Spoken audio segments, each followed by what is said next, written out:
¿Qué he hecho esta semana? Bueno, esta semana, ya que esto es el resumen semanal, pues esta semana hice esto.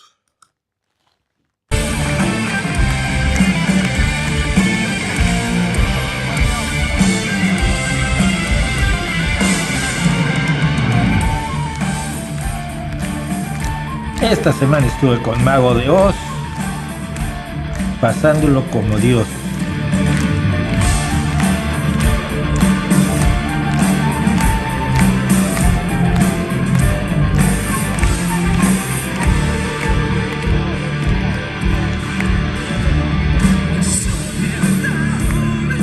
Cantante que trae a Mago de Oz es extraordinario.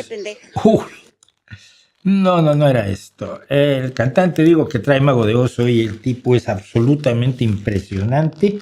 Me dejó helado con su capacidad vocal. Además venía acompañado por una banda que descubrí ahora, que son de aquí de Gijón, que es Celtian, que tiene una cantante maravillosa y un gaitero que además es descendiente de familia de gaiteros. Estaba el abuelo, tiene 84 años el abuelo. Y por cierto, el abuelo es también del Partido Socialista Obrero Español, lo conocemos de allí. Y el abuelo era gaitero, bueno, es gaitero todavía, la edad no te quita la gaita, ni la guitarra, ni nada.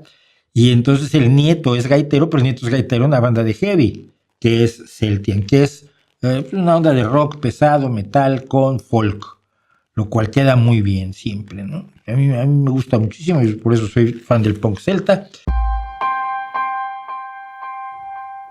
Siempre troleo a mi abuela, pequeña y regordeta, que le gusta Mago de Oz. Le digo que es música de hobbits. Pues es una de las mejores bandas de rock. Tiene problemas de letras. Las letras son buenas, pero no tienen, formalmente son deficientes. Son muy buenas. El maldito Chus, que es el baterista y director de Mago de Oz, logró hacerme llorar, el desgraciado. Como un concierto de metal. Sí, mira. Pues tiene una canción para su hija, que se llama Por si algún día te pierdes, donde le está diciendo lo que todos los padres le deberían decir a los hijos, que siempre estaré contigo, que desde que tú naciste, desde que te vi por primera vez, mi vida cambió radicalmente, mi compromiso es protegerte, cuidarte, sacarte adelante, y si un día no estoy, acuérdate que de todos modos parte de mí ahí está, aunque sea la memoria, ¿no? Y me puse a llorar. Yo en pleno concierto de Mago de Oz, maldito Chus. Formalmente tiene deficiencias la letra, pero vamos, musicalmente Mago de Oz es espectacular. Y luego el guitarrista que nos decía gracias por venir a oír música de verdad, no la música de plástico. Y empezó con Maluma, jódete, y para la gente, ¡bah! Estaba muy bien. Bad Bunny, jódete. Daddy Yankee, ¡bah! Entonces,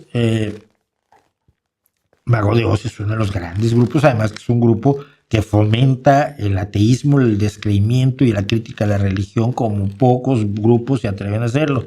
Así que, si es música de Hobbit, pues nos vamos a Hobbiton todos, pero en el metalverso. ¿Cómo es?